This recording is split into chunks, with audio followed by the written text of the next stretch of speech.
wouldn't it be nice if your customers thought of you every time they were looking to buy your product or your service? That would be lovely, right? And that is what we're going to be talking about in this episode of T.E.A Talks. Let's get into it.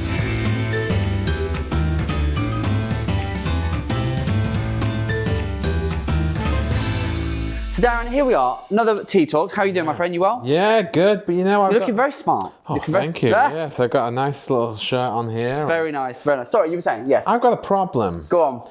Let's do a little bit of role play. I love a role play. Go for it. Go on. I'm a home and garden brand. Yeah.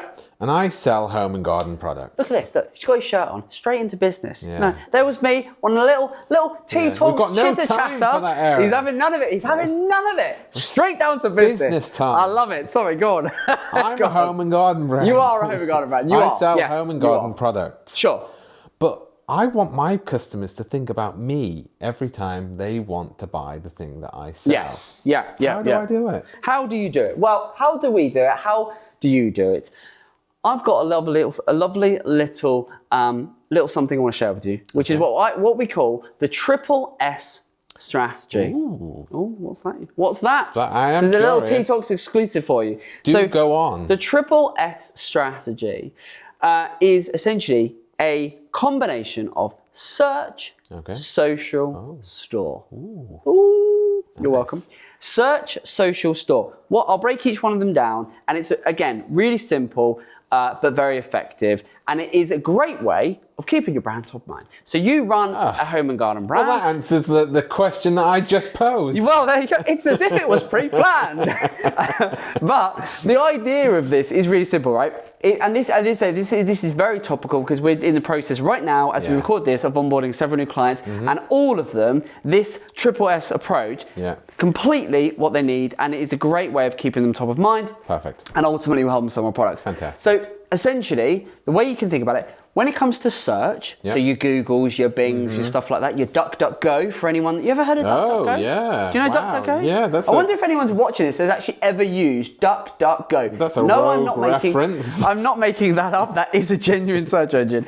But you go on, you're searching, right? Yes. So most brands, home garden brands that we work with, you're going to be looking for a product or service. You're going onto Google, you're searching for something. You've got a need, you need a product, you've got a problem, you need a solution, whatever, right? You are searching.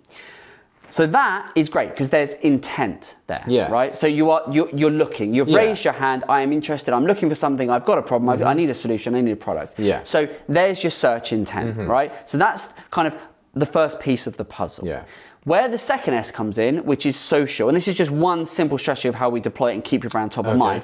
So search, they've raised their hand. They know what they want. They know what they want and they're searching for it. Social comes in amongst many other things, great for retargeting, which is a way of keeping your brand top of mind. It's a way of reminding the customer they've searched, they've been on the website, you're going to retarget them with Google, but also with, say, a Meta or whatever. You're going to keep your brand and say, hey, we're still here. If you need that product, if you need that service, you can come back, we're still here. And here's a discount, or here's this, or here's our open day, our event, or whatever it might be. Right? So search, they know what they want. Yeah. Social, they might want it. Interruption market. But they might not know it. It's interruption. Well, but they've already shown an interest in it. So you're retargeting them on social. But you've got with Meta, with any socials, the second S in this triple S is social. You can do prospecting, so they don't know necessarily they want it. But Okay, sure. In this scenario, the most effective way is saying, look, we want to retarget them to keep our brand top of mind. This is all about keeping the brand you visible to your target customer. If you don't retarget them, then you are relying on them taking action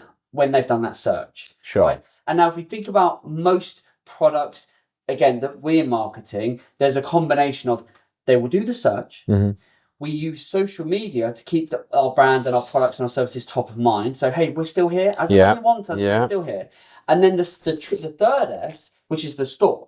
Because a lot of the time, not all the time, but if we think of the retailers, the home garden retailers, garden centres, a lot of that is very much you go in store, right? The in-store experience, I need to go and touch and feel the product. I want to go and sit in the product. I want to go and try the product. I want to go and, that touchy-feely experience in store. Kinesthetic. There you go. I love all of that. But that is very, very important. And often there are lots of products or services that you are not going to buy unless you've physically been there and you've been into the experience. So it's too risky. Well, exactly, right? So, but by having those three and having a strategy that, and just an understanding of actually how we're going to stay top of mind. If you remove any one of those elements, it becomes that much more difficult. Yes, it does. So if you don't do the search, as you say, if you don't do the search, to your point, then and you went, oh, we're going to go all in on Meta or social advertising. That, and again, for some brands it'll work, but it might not, because actually, is there the intent? Yeah. Right. If you remove the social element and you just do the search, great for the people that buy there and then. Yeah. But actually, when you want to catch them when maybe they're on Instagram or whatever, and you just pop up. Yeah. Again, the aim of the game is staying top of mind. Yes. Right? If you remove that much more difficult to do. And similarly, if you're not making the use of search and social to drive people to the store, well, again, you're missing a trick, because there will be a decent portion of your target customers that won't buy or engage with you unless they have physically seen the store. Yeah. Very, very simple, but very effective. And just having that, and again, some of the clients we're onboarding right now, we are thinking about exactly that. We're going, right, from what are we doing when it comes to search? What are we doing when it comes to social? And it's not just retargeting, we're doing prospecting. We're thinking about it in terms of how do we stay top of mind, because when there is, I mean, just recently we've had the Euros on, right? The football. That is a big distraction for a lot of people. They go, we'll buy that product next week, next month. Right? We've had the election. So when there's all these distractions going on, and you as a brand are sitting there going, I'm seeing a dip in my sales.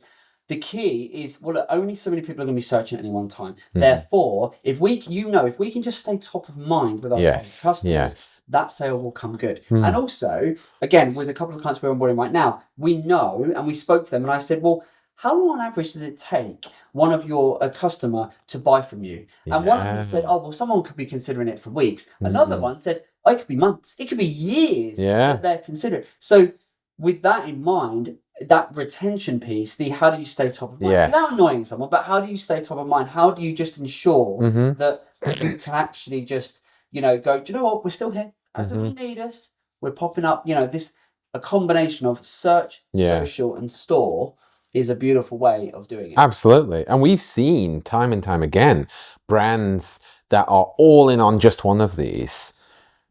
And it doesn't work. Correlate. No, they kind of go, we're just doing Google Ads. And we go, well, what about you doing on the social in the store? Oh, well, no, that's very separate. No, it isn't. It isn't. Because most of your target customers, whether you are selling a product for £50 or a product for £10,000, whether it is you're primarily e-commerce or most brands, there will be exceptions, but most brands will have a combination of those different touch points. It feeds into what we've discussed on other T.E.A Talks about this omni-channel experience. It feeds into how, frankly, the online digital world is now tracking when it comes to attribution, because it's all data-driven. Because Google, Meta, they all know that the average user is on multiple devices, having multiple interactions with a brand. And frankly, when you consider the sheer economic element of this, in as much as the consideration phase, you've got to make sure that you are staying top of mind, often over a prolonged period of time, because you've got to build that know, like, and trust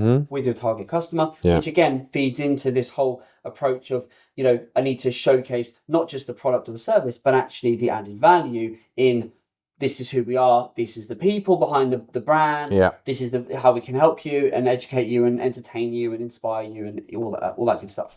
Wow. There you go. The triple S. I thought I just mic drop a little triple S. Love it. Search, social, store. Make sure that you are thinking about all three, and you'll win. And you'll stay top of mind for your brands, no matter how hard things get, no matter how competitive things get. If you have a strategy that looks at all three of those elements, you can't fail but win. It's exactly what we're doing for all of our existing clients, and it's exactly the strategy that right now our team are busy deploying into our brands that are all within the home and garden space, that have products that vary from, well, I can tell you, one of our clients says their average product sale is about £3,000, which is pretty good.